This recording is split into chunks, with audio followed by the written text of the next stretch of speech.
Boker Tov, good morning. We continue with the 15-minute daily dose of Torah. We were talking about the critique Miriam is our week's topic.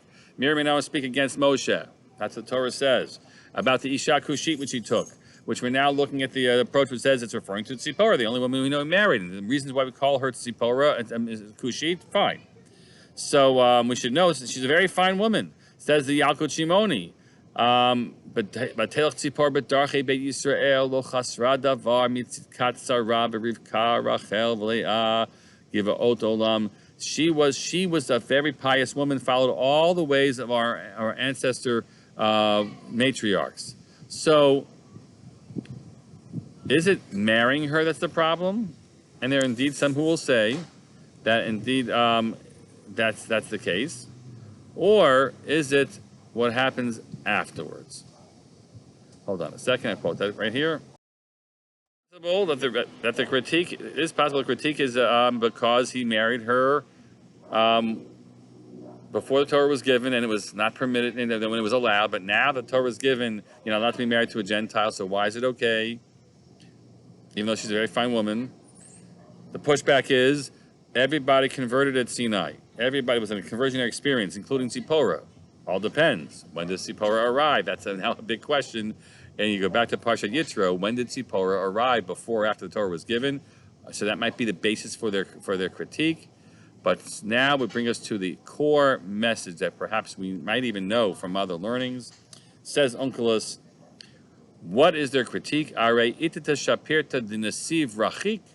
whole point is, the criticism isn't about him marrying her. It's about the fact that he was married to her and then he distanced her. He pushed her away. Rashi, alodot gerusheha, on the matter of her being banished. Divorced is a strong word, either divorced or pushed away. And in fact, the Midrash describes that in the previous storyline, when we read about these other young new prophets that have stepped forward, the Midrash fills in the gaps and imagines a conversation. Tzipora is standing next to Miriam, and she says to her, seeing these two men who are now filled with prophecy, and they're all excited about it, and she says, "Woe to their wives, woe to their wives, because perhaps these young men will push their wives away like my husband Moshe pushed me away." In which case, the critique that Miriam and Aaron are having in their conversation of Moshe is like, what are you doing?